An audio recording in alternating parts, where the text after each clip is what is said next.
views on the book. And then towards the end, we rate the book. So we rate based on out of 10, you then rate the book as to, for you, there we go. For you, how did it, how did the book come out? And, are you happy with the book? Are you unhappy with the book? If you're happy with the book, you'll have a high rating. If you're unhappy with the book, you'll have a low rating. And please feel free to don't don't be afraid to go against the crowd. If people say it's a 9 and you believe it's a 2, by all means, it's a 2. Don't feel intimidated to disagree. Of course, you'll be challenged because the idea is we want to know what do you base your rating on. So that's the format, that's the agenda. So today I'm facilitating, so I'll do a sort of like a 5-10 minute description of what the book is about, and then I'll open the floor to honorable members, and then you'll share your thoughts. And of course, we will then go around. Those who have not read the book, or those who feel they've read the book or not read the book, but they feel they want to say something, by all means, please do. The rule is kindly when you comment, we don't want to speak into ghosts. So it will be great that we see your pictures. That will be awesome. If you need to do makeup, like my Marcela has done his makeup, please, you have a few you have a few more minutes to do your makeup, and let's get on with it. So I'm just gonna do a brief wrap of this. So I've prepared some presentation because that's how I love Seth Godin. And then after that it will be 5-10 minutes. So I'll be very quick, very quick. There you go. I hope you can see this.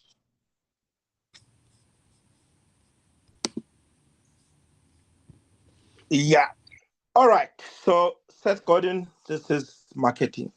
So I've read quite a lot of Seth Godin's books, and when I saw this one, um, I think it came out a few years ago, not too long though.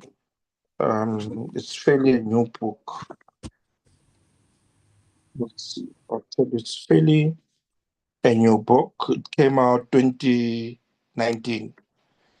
So 2020, I think that's when it arrived in the country in South Africa. So firstly, who is Seth? Seth is a marketing guru. He's one of my favorite thought leaders. I subscribe to his daily blog. And when I say daily blog, I mean daily. Like he blogs every day, right? In fact, he inspired me to get into blogging because I would follow his blogs. Initially, I thought it's impossible to blog every day, but as time went on, I actually realized that it's actually very much possible. But it's not only just possible, but it's also very,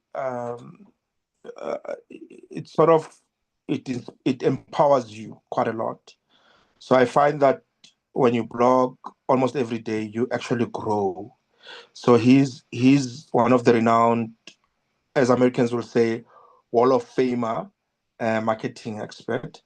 Quite an amazing guy. And in this book, um, he's a nerd. He's a geek and a nerd at the same time. So he's a combination of a geek and a nerd. So he's got a way of coming up with all these amazing concepts. And most of his books, Tribes, Permission Marketing, a whole lot of these books, they've got quite amazing insights. And these are some of the books that he has written. One of my all-time favorite Seth Godin book is The Icarus Deception. This one here at the top left. Icarus Deception. That's one of my favorite books. All marketers are liars initially, and then he changed it to All Marketers Tell Stories. because marketers were complaining.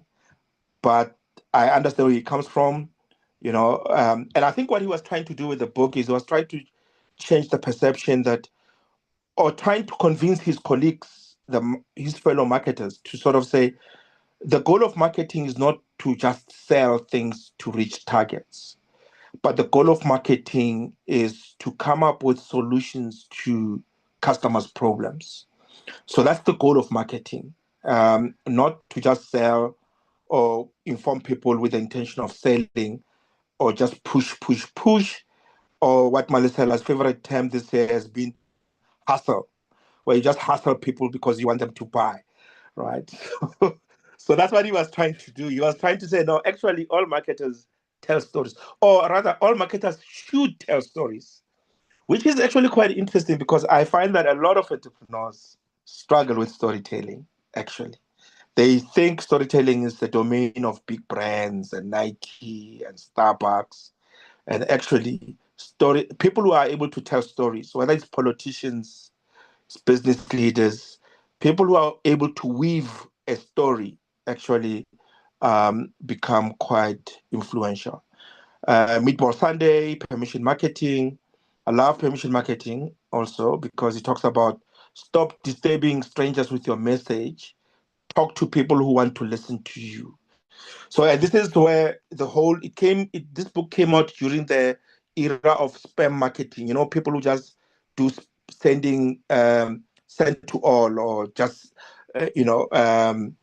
shout the loudest. And he says, you are disturbing strangers with your message. Rather, try and find people who want to listen to you. Tribe's also one of my favorite books. Um, it talks about building a community of people. We've And done Tribe Doc. yes, we have. We have done Tribes. Yes. I think 2 years ago or so, we did Tribes. Thanks for reminding, Maricela. And then, of course, tonight we're doing This is Marketing. The Song of Significance is also a new book that came out. Quite an amazing book. I loved it. And then Purple Cow, I haven't read The Big Mo, but I think The Big Mo is a follow-up to Purple Cow, which is quite a popular book. He talks about you're driving along the road, you see cows are boring, black and white cows. You don't stop and say, wow, look, cow. You just drive along because you've seen cows and cows are boring. But if you're driving along the road and you see a purple cow, there's a chance you're going to stop and say, wow, purple cow. Because purple cows stand out. They're not normal. And until you get to see thousands and thousands of purple cows, and now purple cows becomes normal. And what the message is here is stand out. Don't be like everybody else. Be a purple cow. And quite interesting how this book came out to be like, I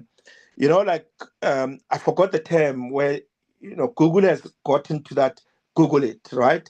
Um, look for it, search for it. Purple cow also came out to represent be creative. I'm looking for a purple cow, or I'm looking for a purple cow idea. Be different, stand out. Um, which was an amazing book. And then The Dip, we all go through different difficult challenges in our lives. So it talks about the dip. When you go into a dip, when you go into a challenge, a phase, a difficult phase in your life. Quite an amazing book also. And here, what stood out for me was a lot of entrepreneurs would ask me, or I would hear a lot of interviews where people say, I've been trying this idea for a very long time. Should I give up or should I go on? So you find yourself in a dip. And when you're in a dip, you sort of don't know, should I continue doing this thing or should I give up and look for something else? And Seth in the book, he talks, when he responds to this question, he says, you need to be asking yourself a question: is where you are now, where the product is not working or the business is not taking off, is it a function of uh, you need to persevere and continue doing what you're doing? Maybe the market is not ready for you, or is it a function of, if maybe that's what you need to put in the hours before you get to the tipping point? Or so that's the one option, right? Is it a function of keep on doing what you're doing, the market will respond? right? Or is it a function of no matter what you do, this thing is not going to work out? So you've got those two options, right? And when you find yourself in the dip, you ask yourself, is it a matter of time? Do I need to persevere or do I need to pivot, right? If it's a function of persevere, you continue putting in the hours until you come out on the other side. But if it's a question of even if you were to persevere, this thing's not going to work, then he says, this is the right, it's okay to give up. Because a whole lot of people don't give up. Giving up is for losers. And what Seth says in the book, he says, this is a moment where it's okay to give up, right? Because no matter what you do, this thing is not going to change. And then we are all weird. I love the book, which says we are all creative. We're all born creative. We're all born different. Unfortunately, we're schooled into conforming, into being the same. But he says, no, no, no, no. We are all of us. We are weird, right? In other words, all of us are different, right? And then small is the new big. Also, it's a combination of his blog articles. And then unleashing the idea virus is how do you come up with an idea that spreads like COVID? Well, maybe there's before COVID, but that spreads like wildfire. So it's a similar book to Malcolm Gladwell's Tipping Point. Malcolm Gladwell wrote Tipping Point. So it's similar, but Seth approaches it from a marketing point of view.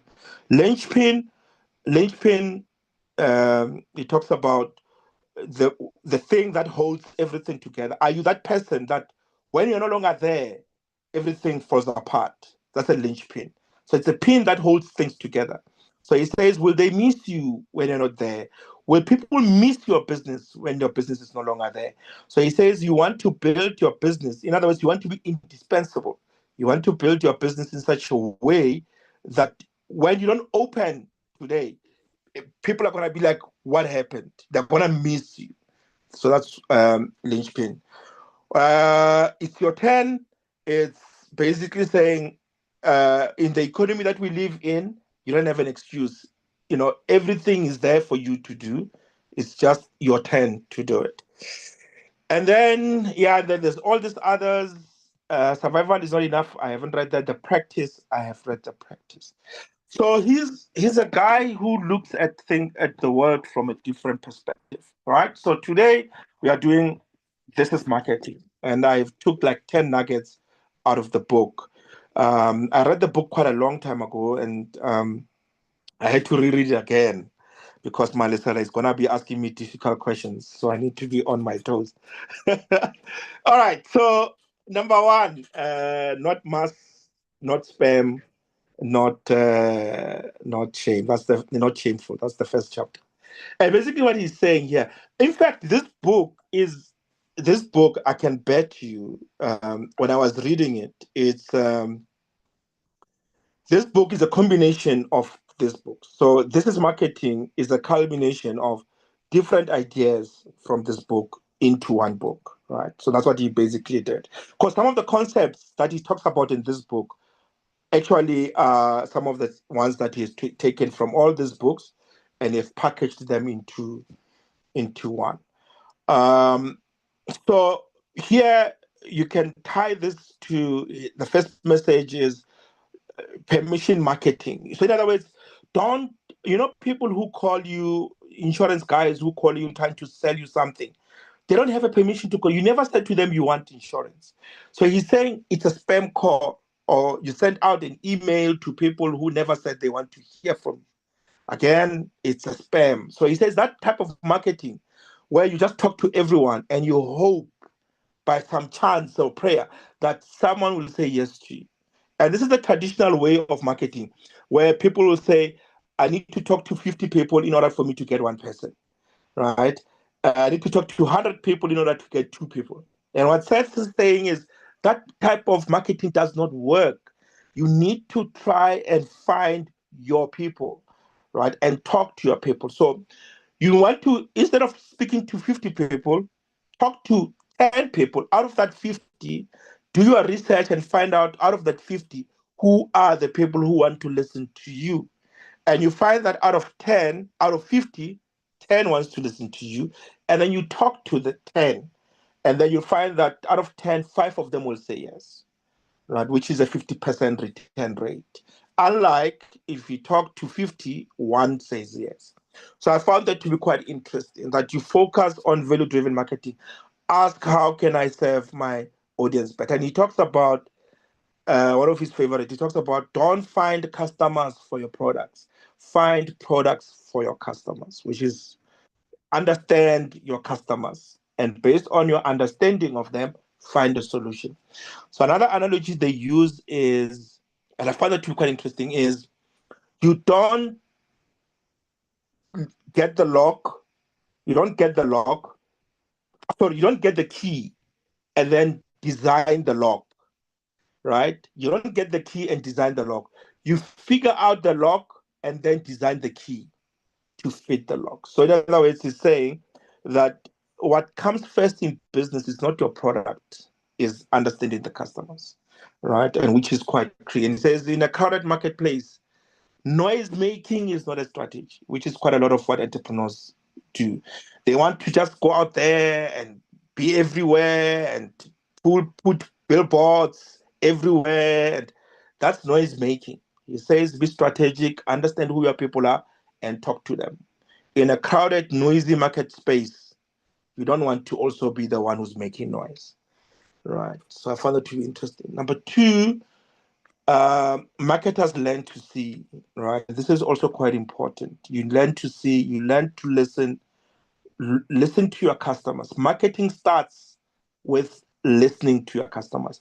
Marketing does not start with you trying to promote your product. It starts with, are you listening? I don't know who I was having a conversation with about, if you're a salesperson and you find yourself talking a lot during the sales pitch, you are doing it wrong, right? Because it should actually be the customers who's talking quite a lot, and you are able to just respond with based on what you hear they say. So that's what he says here, that sales starts with knowing or building trust and knowing your customers. Sales does not start with offering a solution, right? Which I find to be quite interesting. That listening is a skill. Um, so that's where marketing sales starts. It starts with, can they trust you? Are they giving you permission to talk to them? And do you understand them? Do you hear what they're saying? Right. And this is quite interesting because it it's sort of going to push you to a point where you are, having listened, you need to have the courage to say, I can't help you as a salesperson. You need to be able to say, I hear you, I hear what you are looking for. It's not what I can provide for you, right? But instead of just trying to force your product to your customers, you try and solve their problems, not necessarily push sales. You can listen to what people say, right? But you'll be far more effective if you listen to what people do. So another way of listening is observing. Look at what they do. How are they trying to solve their problems? How are they going about it? And then based on that observation, you are then able to come up with a solution, right? If you want to make change, begin by making culture. Culture beats strategy. So in other words, culture is strategy. So I found it to be quite interesting because I was doing a business plan for an entrepreneur the past week. And and I mean, a business plan is a strategy document, right? And so when I was reading this, I was like, okay. So in other words, if you want to convince your customers to buy from you, a marketing plan, a marketing strategy is okay. But what's more important is, are you creating a culture? You know, because if you're not changing their culture, you can have a perfect product, you can have a perfect business, but if their culture of how they approach things does not change, your product will just remain academic. Number three, marketing changes people through stories. Oh my word, this is one of the most difficult things for entrepreneurs, storytelling. Tell a story. People buy a story. People tell themselves a story. Whether we are aware, we are not aware, whether we are conscious or not conscious, people buy stories. The place that you are staying at right now, it's the story that you told yourself.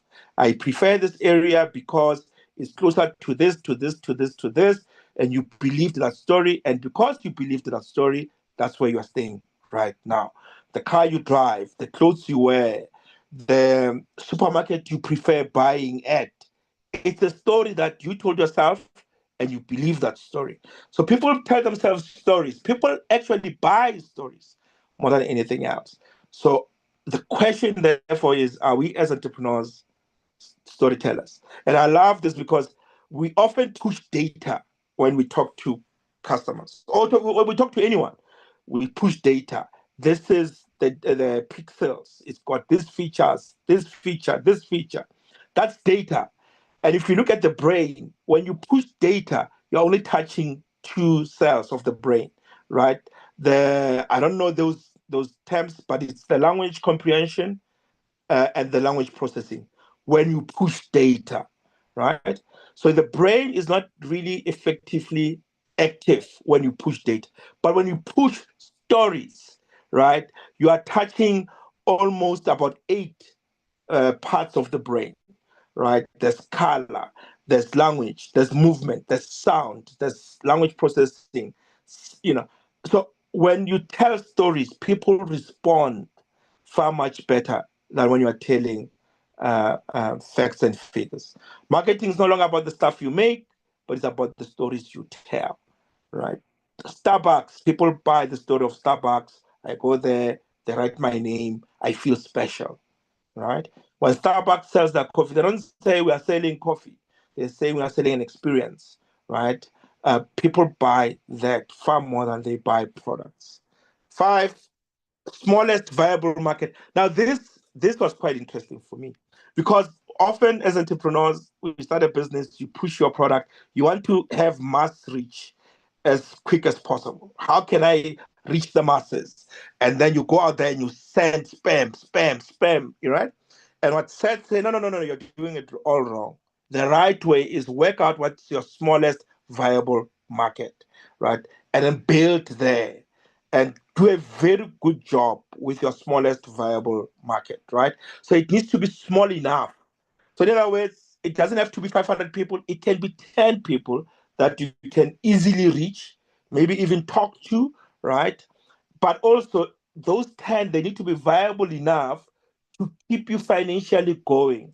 So in other words, as you sell to these 10 people, they're able to, help you pay for the minimum expenses in the business, and they keep you going. They keep you moving to the next step and the next step and the next step. So it needs to be small enough to keep you going, right? And then you build from there slowly but surely until you reach critical mass. And that's what he's saying. Focus on the smallest viable market. So how do you work out a smallest viable market? So it's like a funnel, like a pyramid. At the top, you've got food blocks. So you're in the food business, okay? What type of food business are you in? Indian food business, right? Okay. Well, Indian food business, you can even double click on that. No, no, no. Indian food business for people with allergies. Ah, okay. That's so you're going small until you get to South Indian food block for people with disabilities, right? That's the smallest viable market. You start with that. You do a very good job with those people, right? And they love your product, they love how you treat them, and then they spread the word. They spread the word to other people, no longer in the south, maybe in the east, maybe in the west, and then those also spread the word to the north, and they spread the word until you have covered the entire country. So that's how you actually build um, from a smallest viable. So what we know, those who are those who are into innovation, they know this graph, right? The law of diffusion of innovation, which says that change in any society, change does not come from the masses, right? The masses, they follow change, a new product, a new business, a new solution. It starts here with the innovators, and the innovators usually are very few people, 2.5%. So when you start change, you bring it, you start with the innovators, and then you move to the early adopters, and then you move to the early majority, late majority, and the laggards. So the majority will only embrace your product when the innovators and the early adopters embrace it, right? Then the rest will follow. Malcolm Gladwell, when he wrote Tipping Point, he was saying, how do you move from these guys to the early majority? So how do you tip this idea from here into the majority? So if you read the book Tipping Point, it's got a whole lot of things. Then you speak to the Marvins, you speak to the salespeople, and you speak to the connectors. There's a whole thing that he talks about in there. And then there's a guy who wrote a book, Crossing the Chasm, which says, how do you cross from here to the majority? You start with your true believers, right? The few people who believe in you, the smallest viable market, you do a very good job, and then they bring others, which is quite interesting. So you start with the smallest viable market, and then they spread the word and they bring others, which is quite cool. And then how do you make yourself different, in search of better, right? How do you make the lives of your customers better? Often when we sell our products, we market our product, we talk about it's got these features, it's got that feature, it's got that feature. But that's not what customers buy. Customers buy, it makes me look good. It saves me time, right? It's hassle-free. But often we don't sell those. We often talk about in nutrients and organic this. People want to know, how does this make my life better? And that's what we need to be focusing on. It makes you look good. Look, it's got pockets. My figure comes out. That's what people want to hear, and that's what you should be selling. Our job as marketers is not to do what we did yesterday, just fast or cheap. Our job is to figure out how to change the people in the market you want to be changed. And then beyond commodities, here, guys, please don't focus on buy from me because I'm the cheapest, right? In other words, you are selling a commodity. Rather focus on the value. What value are you bringing, right? If you focus on the price, you are in what we call a race to the bottom. And the problem with a race to the bottom is you might win a race to the bottom. A race to the bottom is who's the cheapest, right? If I say it's 10 Rand today, Manisala tomorrow comes and says, no, no, no, no, no, no. I'm selling mine at 9 Rand. Chair Lady Vina comes and says, no, no, no, no, no, I'm selling mine at 8 Rand. It becomes a race to the bottom. And the problem with a race to the bottom is if you win it, you're out of business, right? And I found this quite interesting. So if the difference between your cost and your selling price is your profit to the seller, it's a profit to you. What's important is the value. Focus on the value. What customers pay extra is the value. And the difference between the value that they perceive and the selling price is for them what they benefit. It's their profit, it's what they value the most and they're willing to pay for. And then how do you, oh my word, okay. How do you make me feel? We don't focus on that. How does this product make me feel? All right. How does it make your customers feel? Right. What feeling are you trying to get out of your customers? Which is quite an interesting question to ask. We don't focus on that most of the time, right? Look, it makes you look, beautiful.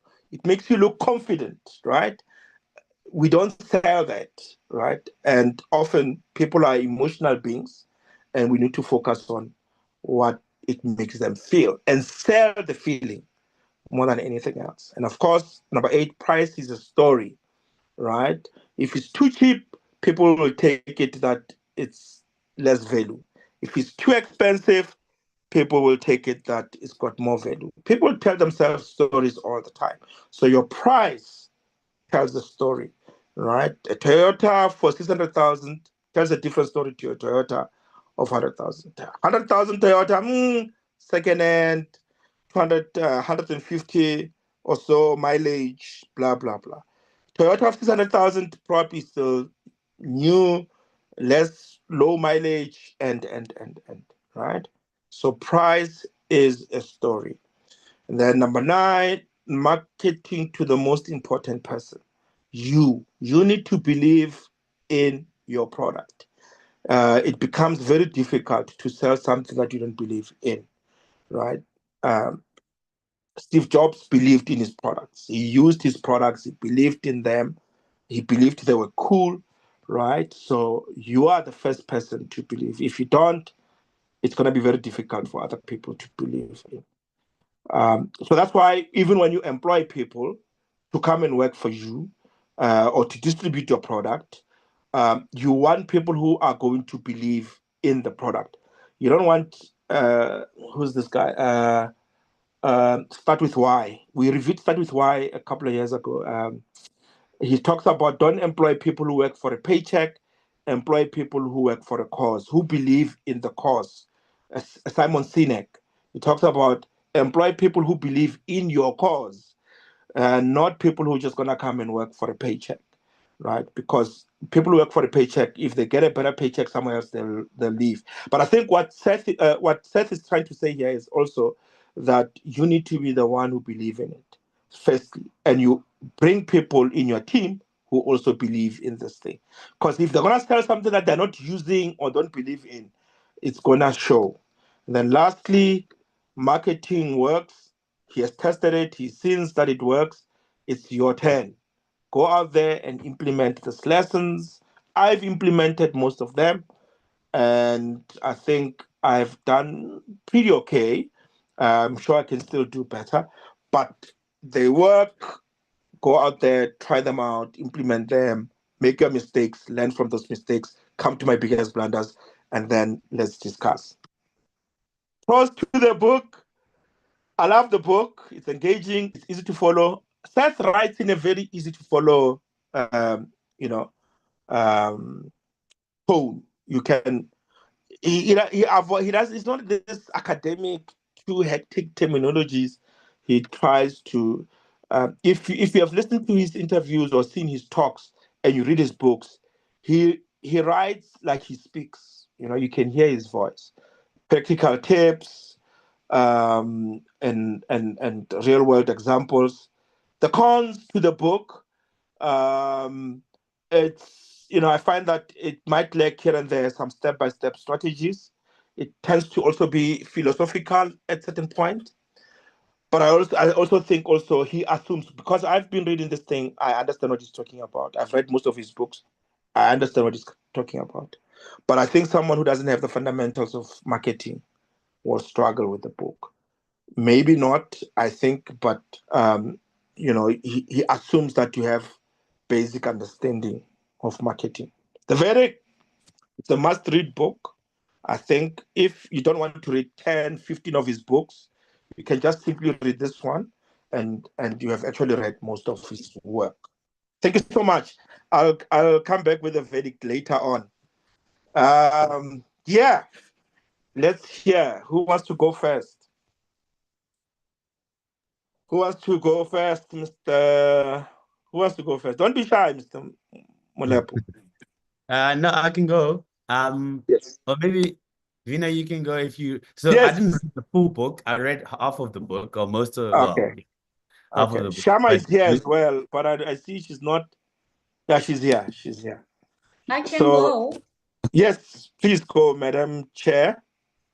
Do you want me to Thank turn my you. video? Here's Shama. Hi, Vina. Do you want to go first? Mine Yes, is really a Shama, quick please one. don't come up with that story of the video again, please.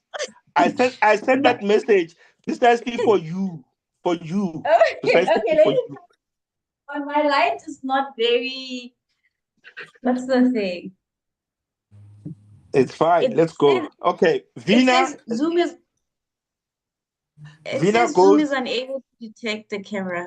Let me go in the meantime, Shama, while you're trying to fix your lighting. Yes. Go for it. So, Mm, yeah, my friend Daniel that I invited this evening sent me yes. a link of Seth a few weeks ago, and I look at it, but I'm like, I've seen this somewhere, and coincidentally, I think it's with the book club. But this felt like a masterclass that I needed. I'm taking up a new role next year in Right. BD, business development. So Oh, this is my like the word. master class. Yeah, it's like so I need to get all the books. That's all I wanted to say for now as my opening remarks. Yeah. Okay. Awesome. So I hope that will come through. Askawashai. I mean, um, yeah, we are very nice people, Mr. Malachi. Don't be afraid. Vina, what stood out for you? You know what? The idea of storytelling, it's something Mm, that is so underrated, but I didn't expect to find it here. That tell the story. Don't sell the numbers. I like numbers, and especially when you're trying to sell something on the statistics and try to impress. But I think it's telling that story to make the person shine and listening a little bit more on what the mm, person needs. I think I heard you mention that right now. mm, So mm. I'm really, really keen to get the book. Yeah, actually before the end of the year. Oh, nice, nice, nice. You are in the East again? I am. Yeah, so the Groove Mall, they have it. There's Awesome. Now I'll there's get no a copy. excuse. There's no excuse. It's there. I'll get a copy. Awesome. Thanks. Shama, are you ready? I am, but it says Zoom is unable to detect camera. Let me take a photo, then I'll send it to the group. Okay, go for it. Go for it, For Shama. Go proof. for it. Go for Okay. it. Mm. All right. So for me, I think Vina is starting a role in BD, and Mm. I just hit a role in BD as a BDM. Like 3 Mhm. months into a role, I was like, marketing and sales is not for me because of the way things were done. So reading this book was such, I think, an affirmation for me to say it sort of wasn't your fault. And it also just speaks to who I am, I believe, as a person. Mhm. So, I mean, it speaks to like authenticity, it speaks to the power of community. And as an introvert, that small viable market just really, really spoke to me. Mm. And so yeah, and funny enough, where I work, and one of my sticky notes says, the power of storytelling. I've always known that people just want something they can relate to. People want a product that they feel like, oh, okay, this is something that I need, but I didn't know I needed. So the chapter that speaks to marketing, changing people through stories, connections, and experience, it reminded me of Tribes. We reviewed Mm. Tribes a couple of Yeah. years back as well. So I think for the most part, this chapter reminded me of finding your own tribe and Mm. solving that tribe's problem and bringing their solutions to Mm. and even things that they didn't even know they needed, but just. Mm. And I worked a lot with young people, and I know young people are always looking for someone to look up to and to say, oh, you can do this, it's doable. So I feel like this chapter about changing people through connections and experiences really spoke to that. And there's a quite of a bit of empathy that he speaks to about how effective marketing requires empathy and understanding your customers' Mm. worldview. And this reminded me of the value proposition part of the business model canvas when you're working on your business model canvas. Mm. And then, yeah, going to serving the smallest viable market.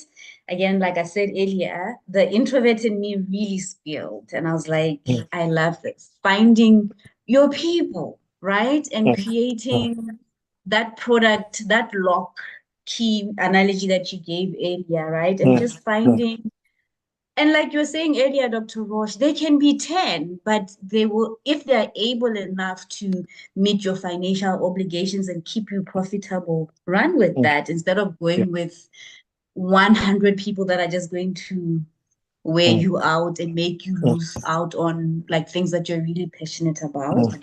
Mm. So yeah, he says narrow your focus and make your marketing effective and meaningful. And then, yeah, and then the bit where he spoke about the spectrum of advertising, where he says advertising is a tool. I think a lot of us entrepreneurs think Yeah. just because you've boosted a post on Facebook, you're done. The people will come. No, there's so much more to marketing than just that, right? Advertising is a tool. It's not the entirety of marketing. And then he says, don't rely on like your ads to fix a broken product. Like, know exactly, like amplify your message, know what you're talking about, know who you are selling to, know what their problems are. And then after you've done that, then you can use advertising as an add-on. And then marketing is about change. And he says marketing is it's a journey. It's not a once-off thing. You are in it for the long run. So you grow with it. You grow with your audience, right? As you've discovered your tribe, they become your ambassadors. See, this part reminded me of Soul of Sobe, Yenfe. When you delight your customers, they become your brand ambassadors. And I think it speaks to the community that you build, that you're marketing for. And then that shift people's behaviors and beliefs, identify the change you seek to make, and then design work around that. And I'm almost done. Yeah, and then he speaks to like, guys, this book. And then I love the part about how empathy is the heart of marketing. Like empathy is the heart of marketing. And then the part that speaks to understanding, number one, and respecting your audience worldview. Dr. Roche, you said if you're the person that's talking the most, something is not right. You need to be listening more than you are speaking, and then offering solutions based on what your customers' pain points are, not you coming with a product and saying, here, this is what's going to work. No, it doesn't work like that. And then speaking to building products and campaigns that speaks to and resonate with your customers and their beliefs. And I really like the part that says, understand and respect your audience, your customers' worldview. And I think this book really shifts how you look at a customer. That's not just money. That's a person, that's a human being. I feel like this book is humanity-based or led marketing over profit, the value that you just spoke to, Dr. Roche. And then creating a community. And then if you have your community there, your community amplifies your message, your community sells your product for you, and create spaces also for your community to connect with each other. And then I like the part that speaks to how the brand is the host, the facilitator, and the leader of the community, not the way we've been doing it, right?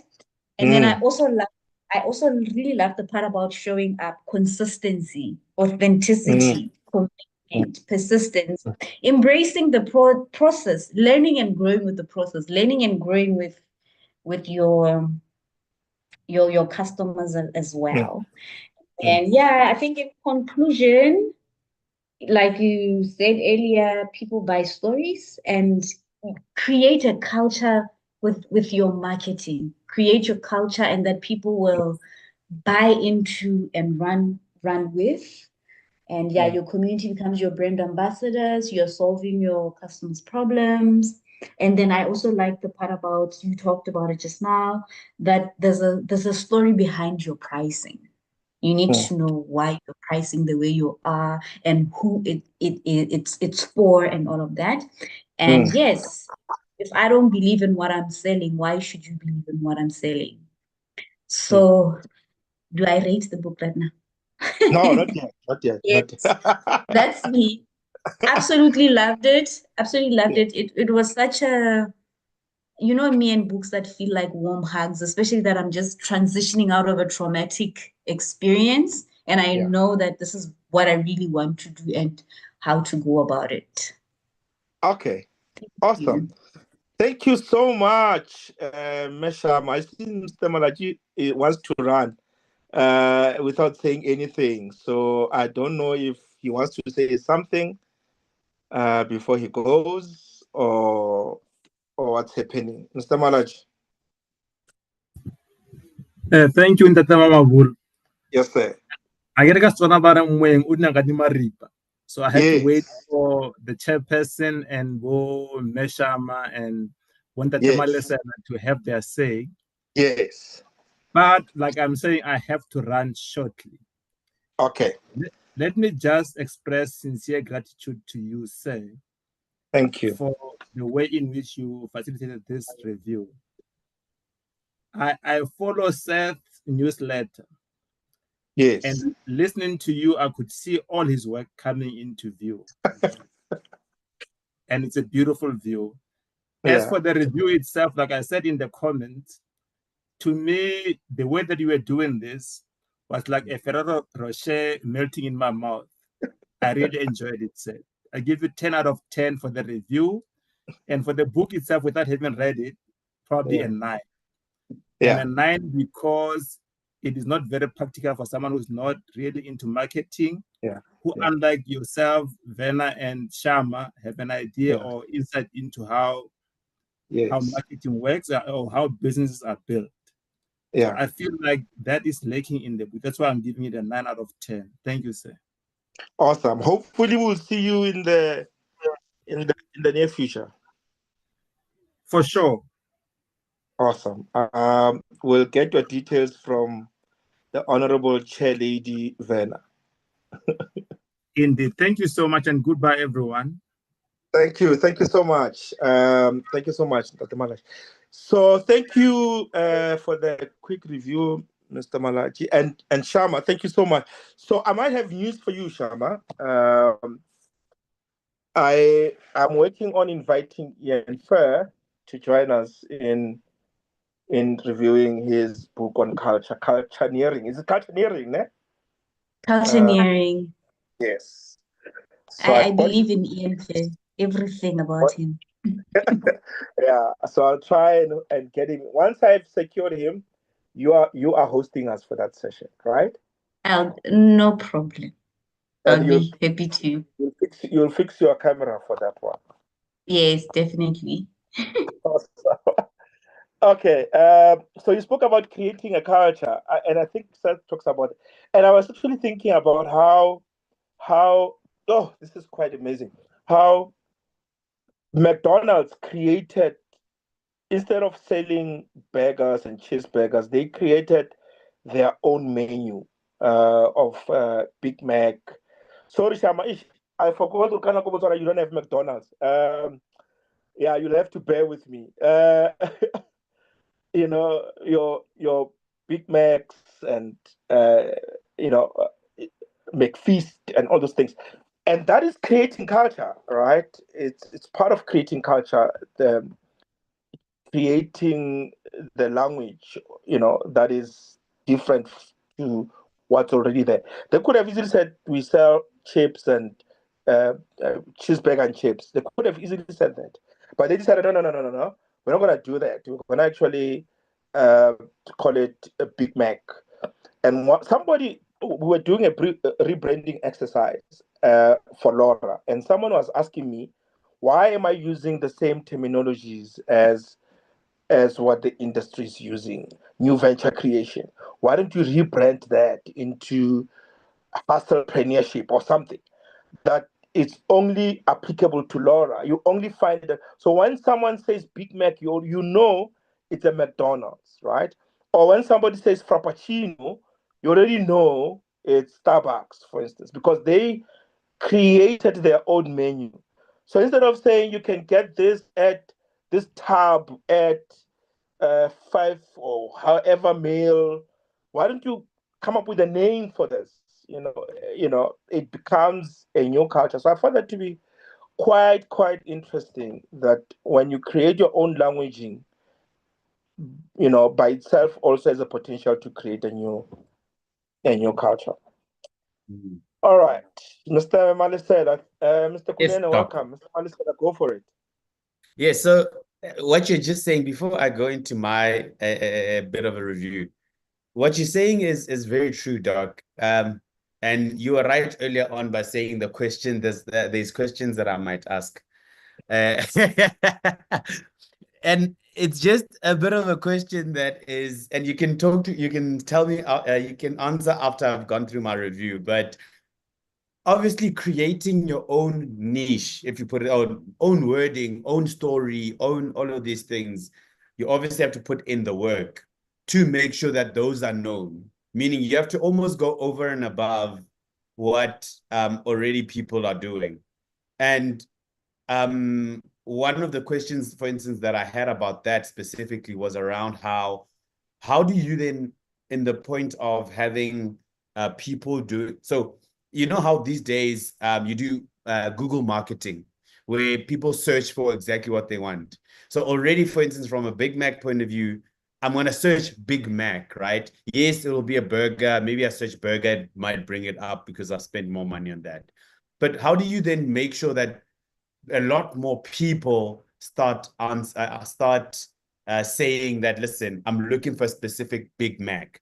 I'm not just looking for a burger. I'm looking for a Big Mac, or I'm looking for a Frappuccino, or those kind of things. And obviously it's the effort, I guess, you still have to put in, the work that you need to put in to educate people to start knowing that. But yeah, that's just my question for now, Doc.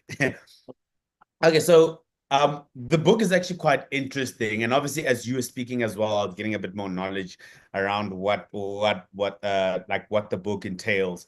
I actually did a bit of research as well. I didn't finish the book, but I went on to do a bit more research for myself, understanding what he talks about the rest of the book, and it's very interesting, and it's amazing how I think the essence of this book shows you the connections of marketing, meaning marketing is not just marketing. Marketing is psychology. Marketing is relationships. Marketing is, there's a lot of things that create the umbrella of marketing, and not only tangible things, but things that you don't realize, things that come in hindsight to say, oh my goodness, these guys tricked me to buy this, this product.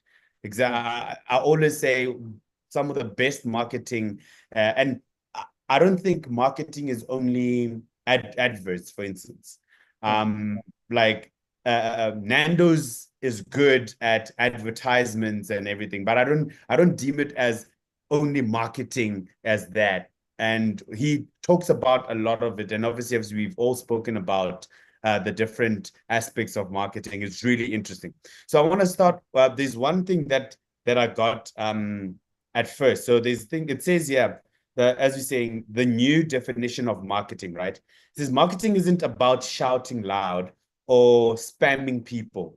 It's about understanding and solving real problems. Modern marketing means identifying and serving a specific audience needs, creating meaningful connections rather than interpretations, focusing on long-term relationships over quick sales, and marketing positive change happens through authenticity and engagement. Now, on this alone, it's so broad. It's so amazing. The reason I'm saying that as well is I think if you go to any random business person, and you've mentioned it before, and you ask them what marketing is, they have very limited perspective of what marketing is. And I also, for a while, I'd thought like that as well, where marketing is only a certain aspect of the branch of marketing, right? But here he says, and I'm going to reread it, identifying and serving a specific audience needs, and then creating meaningful connections rather than interpretations. A lot of the time, people throw 6 eggs to the wall, or throw eggs to the wall, and whichever doesn't crack is the one you use. And a lot of people take that type of perspective when it comes to, I guess, marketing, where they don't take the time. Marketing, I think for me, marketing requires a lot of patience. And that's what he ultimately he's speaking about, right? Because I don't think anything happens overnight. Yes, things can happen overnight, like a ChatGPT can blow up without actually even putting marketing, but it is part of marketing to say who you identify as, and then people wanting to identify as who you say you are as well as a company. And I like that a lot.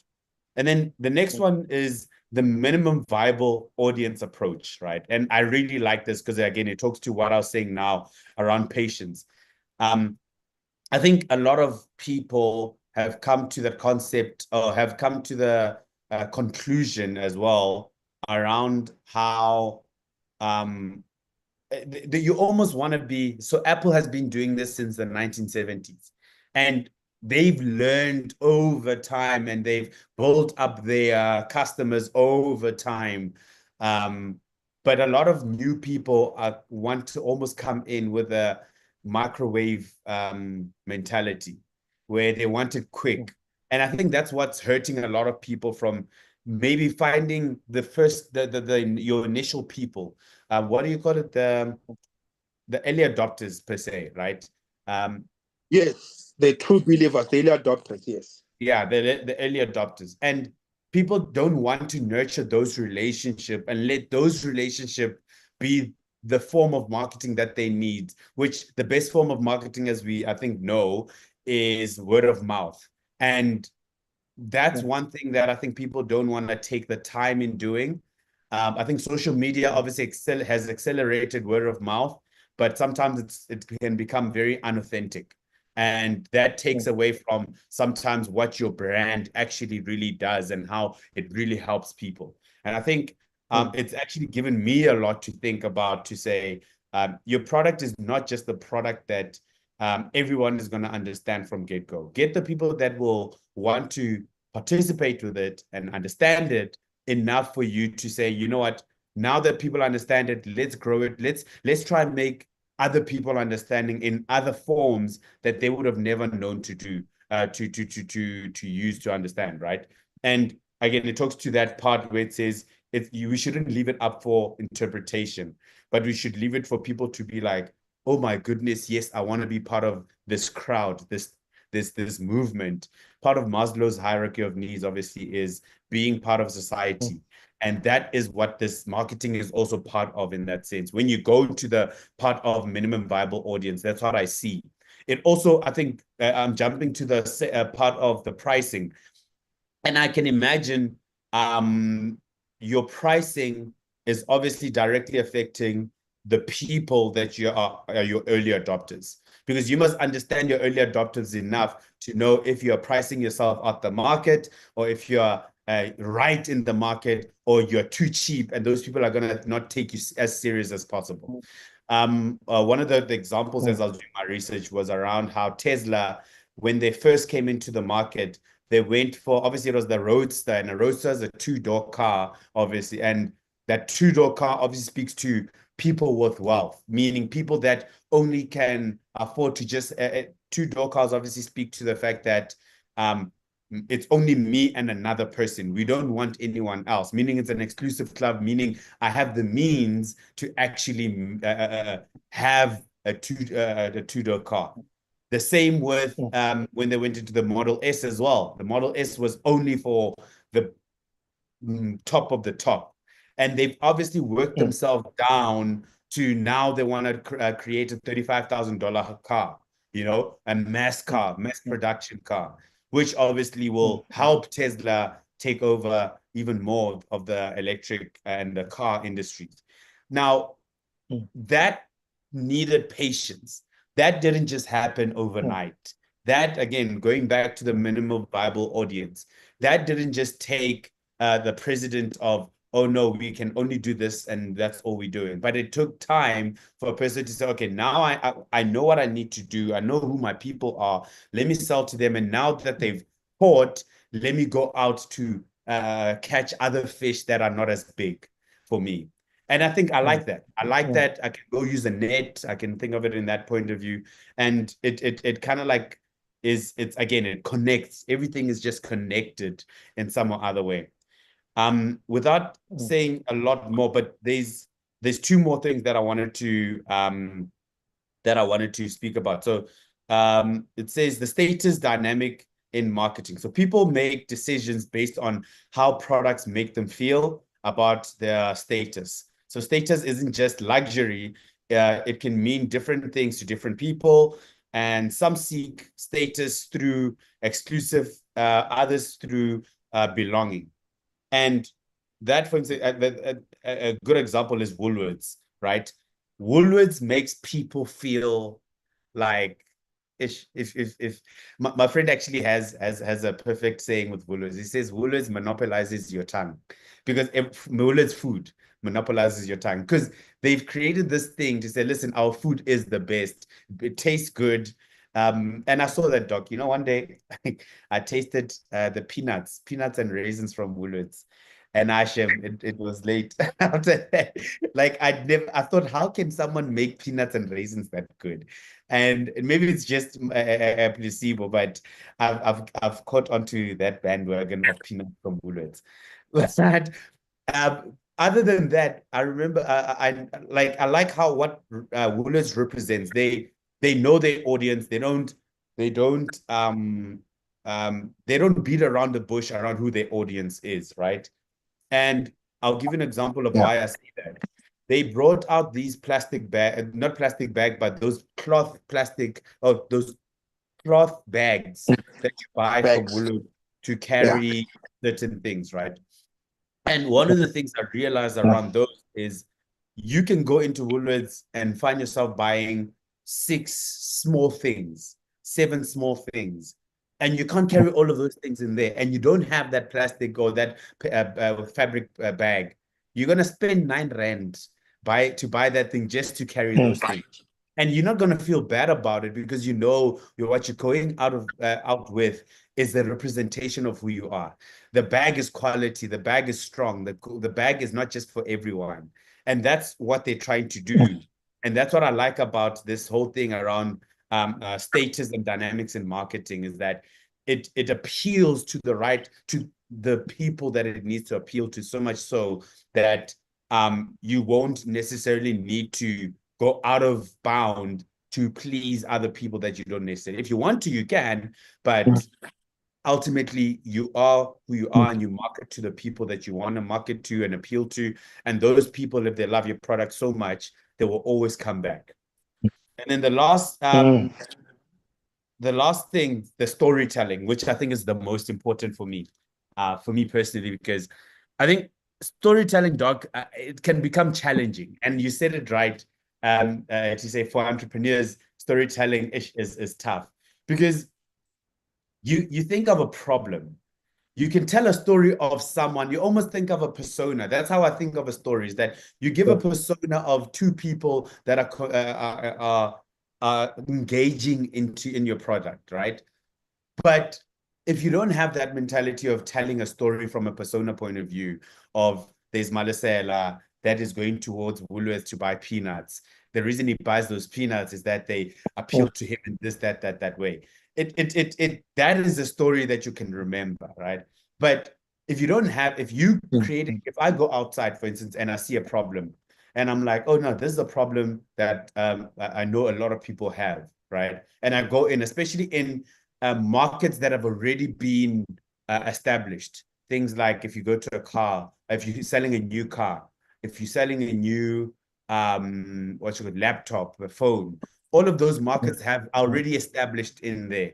Now, for you to tell us different story from what Apple is telling, you almost have to be very unique in a very saturated market. Now, how do you then go from that to, how do you tell a story in a place where the market is already saturated or is already being pleased? And it's very hard, because I want to be different, but you end up becoming so the same in you telling a story that, but that's a story that Apple already told. And I think that's one of the things that I think I liked. And it actually got me thinking in that sense. So yeah, I see. Doc, are you feel it? Yeah. I'm here. Can you hear me? My laptop, I think, is overheat. Can you hear me? Yes, we can hear you perfectly. We just can't see you. That's all. Okay, great. All right. So that was a mouthful. So the tipping point you spoke about, I think that's why Seth Godin, not Seth Godin, Malcolm Gladwell wrote the book about tipping point. and the idea, I think the subtitle of the book is how to get your ideas to spread or something along those lines. And your question is, how do you move from let me just do this. So if for instance you look at my presentation, that is, if it will come, yes. Yes. If you look at here.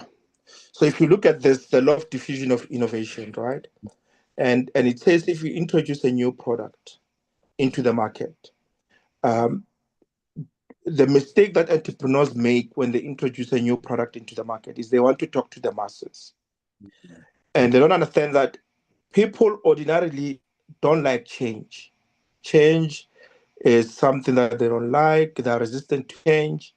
They are comfortable with their own spaces and how they do things. So if you come with a new product and you introduce it to the masses, it's going to be very difficult for the masses to embrace. By definition, the masses follow. The masses don't adopt new things if you go to the masses immediately with a new product. So that's why the law of diffusion of innovation says how you introduce a new product, you start firstly by talking to the innovators and early adopters. Malcolm Gladwell, in his book Tipping Point, he talks about the mavens. He's got 3 categories. He says you talk to the mavens. And all of us have mavens. Either we are mavens or we know a maven. A maven is somebody who knows everything about everything. So, for instance, if you want to buy a new phone, for instance, you've got someone, a friend of yours, who knows everything about phones, or you've got a cousin who knows everything about phones. So you go talk to that person. You say, look, I'm due for upgrade. What do you recommend? And then because they know all the new products, their features, they are limited, they've tested them, they went into a shop and they played with it, and they're able to express an opinion. Those are the people. For me to buy an Apple, I'm going to listen to them first. And they are the ones who will give me a feedback to say yes or no. And based on, I trust their judgment because they know these things, right? Jeremy Clarkson. Is it Jeremy Clarkson, the Top Gear guy? Yes. Right? I want to buy a 4x4, right? I watch his previous episodes, and based on the top 4x4s that they've tested and his verdict, he's likely to influence me. If I am sitting on the fence between, Range Rover and Porsche Cayenne Sports, whatever, I'm sitting on the fence and I watch Top Gear and I listen to what he says, I'm going to trust his judgment because he knows about cars, right? So these are your innovators and early adopters. And we all have these people in our midst, in our communities. And those, in today's terminologies, we call them influencers, right? Because if this person uses my product and they love my product and people respect this person's views, they're likely to follow this person. So it's a practical example. Jabu Stone, he wants to sell a product that is designed for hair, black people's hair. The market rejects it. They don't like it. They like this product that bends their scalps, right? What does he do? He goes, talks to Shadow Twala, Lawrence Dube. Those were the influencers before we know them today. They are the ones who uses this product. They look nice. People admire them. They admire how their hair looks. They ask them, how did you get your hair to look like this? Stone products. Oh, who's this guy? Okay, I want to be like you because you inspire me. I'm going to use the product. And that's how you then bring change, right? So you start with this small minimum viable audience. And I think what's important in the definition of a minimum viable audience is, I think for me, what's important is viable. It's easy to start with small. That's not the difficult thing. The difficult thing is this small viable enough to keep you going, right? To pay for, to break even, to get you to break even, rather, let's put it that way. Yeah. Is this small enough to get you to break even? And if it's small enough to get you to break even, then one of the other characteristics of a smallest viable market is they needs to be back to this. They need to be the people who are willing to spread the word, because you are building on word of mouth. So these are the people who are willing to spread the word to the other people, not withhold. Not someone goes to Shadow Twala and says, "I like your hair," and she says, "Thank you," right? And she doesn't spread. She needs to be someone who's willing to say, "Thank you, I did this through Jabuston." So they become the spreaders. And I think in Malcolm Gladwell's book, Tipping Point, he talks about you want the sneezers. He called them sneezers, right? He was using the terminology of viruses. He said you want sneezers, people who will sneeze and the virus will spread, right? So your minimum viable market needs to be sneezers as well. It needs to be people who are willing to spread the word. They need to use your product, right? But they need to also be people who other people look to, but they also need to be people who are generous enough to share where they got their product from. So if you start with the smallest viable market, you are breaking. You're not under pressure. You see, and you're not under pressure to, hey, I need to make money. You break even, and now you are able to consistently build trust. Consistently build, and as you do that, the people see, and as the people see, you then reach what we call the tipping point. You move from the early adopters, you get into the early majority, and of course the early majority, and then the late majority. But yeah, that's in a way how he approaches it. Marketing is understanding people. I love that what you said. Unfortunately, because most of us are well, not most. Let me talk for myself. As an accountant, understanding numbers, people, were a threat. People are not like a balance sheet where, this thing doesn't talk. It will balance whether it likes it or not. People are different. People are, so understanding human psychology is important. But over time, it's not rocket science. Over time, you get to do that. ChatGPT, you mentioned ChatGPT, and quite interesting. I don't remember ChatGPT marketing itself, right? Again, I like to believe they followed the whole law of diffusion of innovation. They spoke to the innovators. They spoke to the early adopters. How I got to know about ChatGPT, I was sitting at Starbucks, Midland, Maine. This guy, I think I was reading a book, and then he saw the book and he says, "Are you aware of this thing?" And I said, "No, I saw it was trending the other day. I haven't had time to check it out." And he says, "Do you have a minute?" I said, "Yes, let me show you." And he showed me, and I was hooked, right? Sneezers, right? Sneezers. He sneezed on me, I caught the flu, right? And I've been having it ever since. Not that ChatGPT had to market. They didn't market to anyone.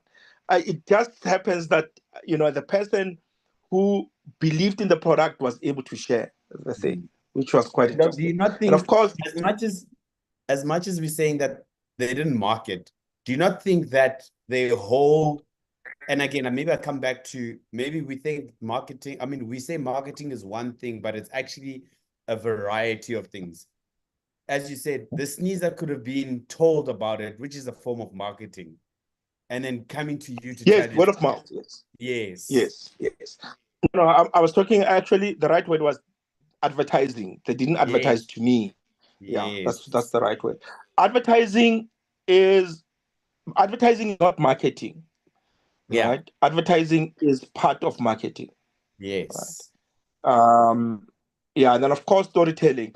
I find the useful tool for storytelling is the hero's journey, right? If you adopt the hero's journey methodology of storytelling, that often works. Hero's journey talks about, here's this guy goes through a difficult challenge in his life, and he has to either he loses something dear to him, precious to him, and then he needs to the rest of the story is about him trying to reclaim whatever he has lost, and whatever he does is chasing this thing that he has lost. And then there's someone who comes, helps the person, Mr. Miyagi. It's the Karate Kid and Mr. Miyagi. So the Mr. Miyagi comes to help the Karate Kid. You, as the entrepreneur, you are Mr. Miyagi. Your customer is the Karate Kid. Your job is to help the Karate Kid to reclaim his glory. That's your job. So we are the mentors. As entrepreneurs, our job is to help our customers reclaim what they have lost. Right? That's the hero's journey. I mean, it goes deeper and deeper and deeper, but that's the storytelling that you want to weave. Apple will say, you have been feeling out of place, misplaced. You feel you don't belong. Don't worry. There's thousands of us here who we are the round pegs in the square hole, right? We feel so out of place. It's all of don't stress, right? Because they understand your pain and your frustration, and then they come and say, we are here to help you feel like you belong, right? So that's the hero's journey, and people resonate with that. People resonate with stories. So yeah, how do you tell a story? Unfortunately, in South Africa, I believe that we're not telling enough stories. In fact, Africans, and I think for me that's the sad part. We have 2 minutes left. Sad part is, as Africans, storytelling started here in Africa. Storytelling, the art of storytelling.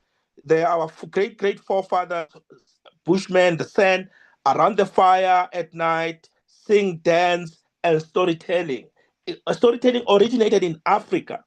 But unfortunately, we have lost that art of storytelling. We have somehow, the Americans through Hollywood, and Nigerians through Nollywood, and Bollywood, the Indians through Bollywood, they have embraced that storytelling. They're using it. We need to embrace storytelling, because that's the thing that has transcended our generation. So it's very important. I think it should be easy. In a saturated market, people sell features and benefits and spec, and that thing does not leave a lasting impression. People buy the story. I'm saving the planet through buying a Tesla car, right? That's the story. That thing is ugly. It's ugly, that Tesla car, but I am buying the story. Doc, you're offending me Well, right now. okay, maybe the recent versions are better, but the initial versions, no, man. Anyway, let's rate the book. Anyone else who wants to say something? Anyone else who wants to say something? Shama, are you good? I'm good and Okay, ready to Shama rate. is. Hey, Tulani, Mr. Gunen, grand. Okay, Good Mr. Gunen is evening, shy. everyone. Yes. I am okay. Yeah, I didn't read the book, but it's quite interesting on how you reviewing it. Yes, sir. It makes you wanna go and get a copy and start reading. But it's quite interesting. But I'm okay. I like the reviews. Yeah, no, that's how we roll here. If you haven't read, you must feel guilty. Yes, I am guilty. I'm very guilty. But next time, no, next time you are on the spot. You are facilitating. Thank you so much. On which Tebogo, is this book? our Tebogo? No, we'll let you know. Me. Is this Tebogo? Yes, our Dokote, I, how are you? I Welcome listen. back. I'm great. How are you? Good. Yeah. Go for it. I listened to the book, and I think it looks a little bit too retrospective rather than forward looking, because it's all the case studies of success story. I was like, it sounded like everybody got there by accident. But as I was listening, the one thing that he kept on saying was this thing about a tribe. And you know how I believe in tribes and creating a tribe and how the formula for that. And it seems to have an authentic reason for marketing. Like, marketing shouldn't be about going out and making money. It should be so. I liked it for that. I think it's that authenticity. But I thought the examples were forced to fit in his narrative rather than what the entrepreneurs set out to do. Like the Facebook case study, I thought it was completely off. That the nerds set out to do something for people who had an ego and feeling left out. Those were three nerds who were antisocial, and everybody was connecting at the time. Like how it started is completely off to what you said. So, but I'm not sure that I'm interested in examples today, but I like the book generally. I'll give it a 7. Okay. So you don't waste time. 7 out of 10. Chama, you have been saying you want to rate. Go for it. I think for me, the book came at the right time, although it was, a lot of the things that I believed in, but I didn't have language for. And I think he put a stamp on a lot of things that I really, really believed in. And I really believe that entrepreneurship and building the type of businesses should be like businesses that are based on truth, authenticity, and like seeing your customer before seeing a paycheck. And I enjoyed it. I listened to it, and and even thank you so much for the presentation, Dr. Roche. This felt like a marketing masterclass. And for that, me and my generosity, a whole 10 out of 10. I need to get the hard copy so that I make notes. I absolutely loved it. It also saved me from the trauma that I experienced. So 10 out of 10. Oh, wow, wait. Okay. 10 out of 10. Wow. Okay, so this is for you like the diary of a CEO. Yeah. No, I but mean, I she's love been biased easy today, books. Doc. Remember, she has been biased today. Oh, she was biased That's because true, the author is from Mali. Botswana. Oh. Our Yeah, it's the cousin. cousin. Okay. No, but I think Tebogo it is really 7. helped me in a lot of ways. Yeah. Yeah. Awesome. Tebogo is 7. Shama is 10. Malisela? I'll give it between a 7.5 and an 8. Again, maybe I didn't finish the whole book, but in the one in I think I like it because it's given me the realization of how we shouldn't think of marketing as one thing, but as a broader aspect, and try find the connections that actually build that. I think what Deborah said, or part of what she said, but find the connections that ultimately will grow your product or will get people a bit more focused on your product enough to come back and buy. Because ultimately, if it's not buying, if your marketing aspects are not showing fruits of people buying at the end of the day, to be honest, then what's the point of it? You can tell a story until you go blue. If no one is buying, your company is going to fall anyway. It's going to die. So ultimately, not true. I think it's given me the perspective of trying to find these connections in me marketing our product, for instance. So yeah. Awesome. 8. Thank you so much. Thank you so much. 8. Okay. 8, 7, 10, 8. Who else wants to rate it? I'm also feeling generous, but I won't give it a 10. I'll give it a 7.5. Okay. I'll give it a 7.5. Okay, and I'll rounding say off why. 8. One, because I've not read the book, but secondly, I hear there's omissions on sort of the step-to-step strategies on how you actually get some of the things done. So on that, I'll pack it on 7.5. Hopefully, I'll change my mind once I read the book. Okay. Anyone else who wants to rate it? Anyone else? Mr. Shai. Yes, Doc. Quickly. Yes. Go for it. I'm gonna give it a 5, Doc. And not to step on everybody's toes. We're not gonna party pooper, man. No. I'll okay, let me just quickly explain why. Stephen Bartlett most recently hosted. Yes. I forgot the guy's name, but he was talking exactly about this topic. And it's a 2-hour long podcast. And I think I listened to that 3 times before I even read this book. And I understand that this book is not meant to be a comprehensive marketing textbook. Instead, it's a more philosophical and strategic guide that challenges conventional marketing wisdom. But I would have loved to include a whole lot more content that is not deeply covered in the book itself. I mean, like Malesela said just now, marketing is, I think of it as a pie sliced into many minute slices. And the book does cover some of those slices very well, but then it lacks in other aspects. For instance, I'd have loved to see things like detailed pricing strategies, traditional distribution channel management, things like that are not covered inherently in the book. And a lot of what he said has been said by so many other people in prior podcasts that I've listened. So there's no originality in it.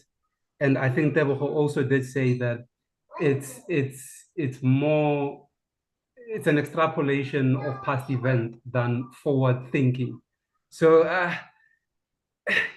5. I'll just stop there. It deserves a 5. So okay. I hear you. You like doing this. We run out of time. It's okay. I'll let you keep. I'm willing to bet, though. I'm willing to bet you that what you say is not originality, and you have heard it somewhere. I can bet you now. Those people have heard it from Seth Godin the first time. I can bet you that now. Is it? But it's a topic for another time. Okay. 5. Yeah. Okay. I will. Anyone else? Thanks, Mr. Shai.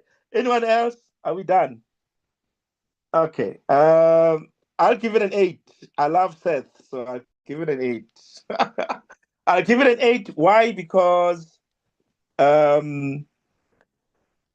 he simplified marketing, which is traditionally made to be very complex and exclusive, and he has made it more accessible to us in terms of terminology. But he has also made it very so.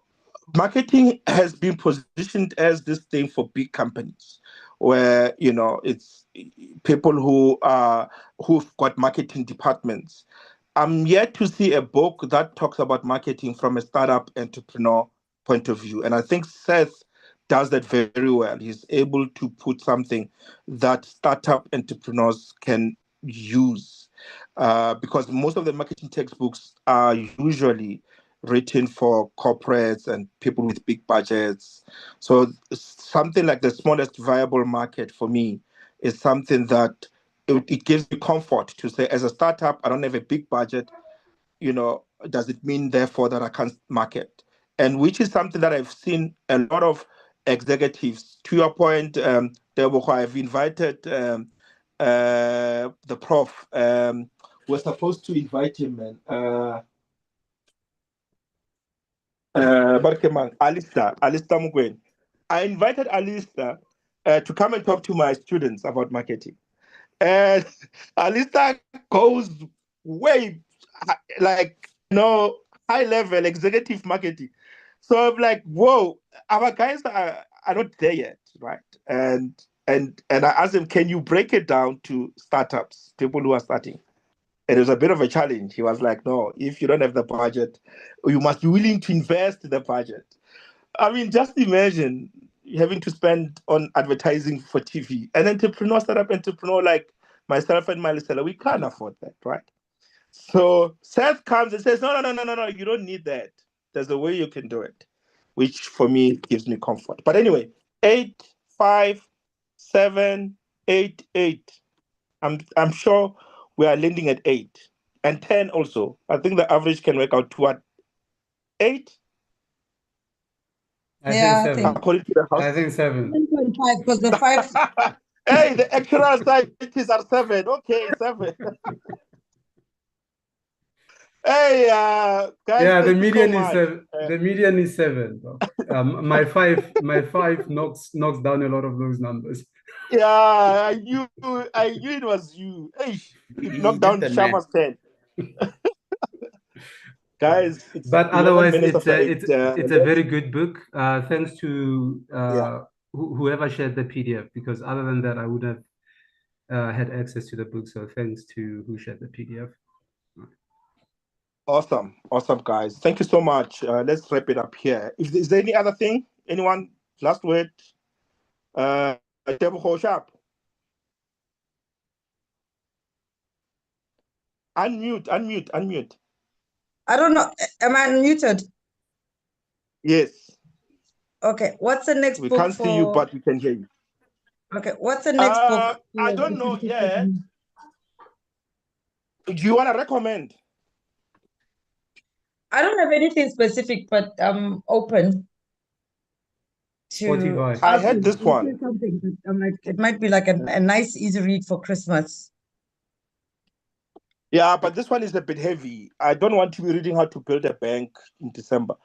We'll read this sometime next year. I'll find something lighter for us to read. I'll share it tonight, though. By the way, I've shared your because I think next year we're gonna. I'm marketing your podcast, and it's trending, and people are sharing and on their status from what I've done. So Seth is not all that. Nizas, you see what I'm talking about? Thank you so much. Thank you so much. Marisela, you're gonna be famous, Muna. Don't forget about me when you're famous. Thank you so much, Thanks, Tebo. Thank you so much, Tebo. Anyone else? Last word, Marisela, last word. I can't wait to read the banking book because it talks to startups and how someone is starting. Yeah, so this one, Capitec. Last year or year before last, we read VBS, how a bank went down. So I think sometime next year we're gonna read How to Build a Bank. So it's in March. Yes. See about that. Yeah. What do you think is the value? Shama, last word. Oh, sorry, Robinson, last word. No, I was just asking. I haven't read the synopsis for that book, but what do you think is the value in reading that? I think Capitec Bank is one of the fastest growing banks in the country, and not only is it because it's a local book, but also it gives us a sense of how actually institutions get built from nothing. I mean, Capitec started what 1990 or somewhere there. So it's fairly in our lifetime. So it was built in our lifetime, and it's an entrepreneurial book. So it's more or less. Of course, I have my reservations, but I've heard some people say it's sort of quite a good book to read when you're an entrepreneur, so that you're able to see how to scale up something that was nothing within a short space of 2 decades, for instance.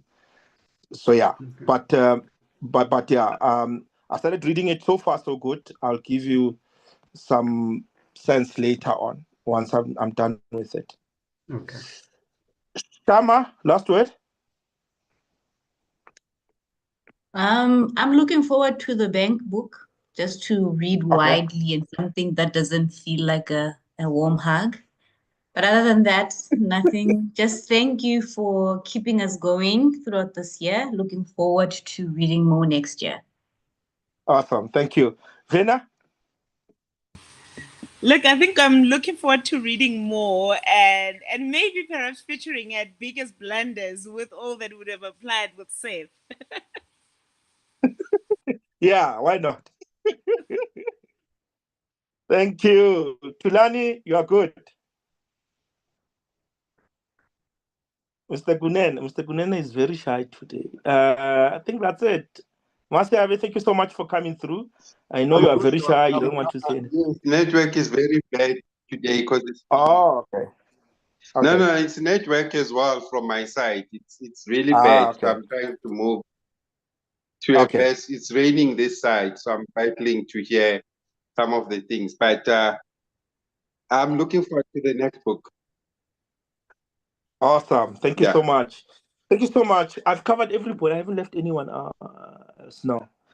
Thank you so much, guys. Have a Merry Christmas, Happy Holidays. Please keep safe. And we're looking forward to hosting Tebo on our podcast. So yeah. Keep safe, guys. I'll share some of the books that we'll be reviewing. I'm trying to get as many guests as possible to come through. These guys are difficult, but I'll keep on trying. If there's any other author that you think we should feature, please feel free to share, and then let's host them. Thank you so much, guys, and have an awesome evening. Bye, everyone. Cheers. Cheers, guys. Bye. Bye.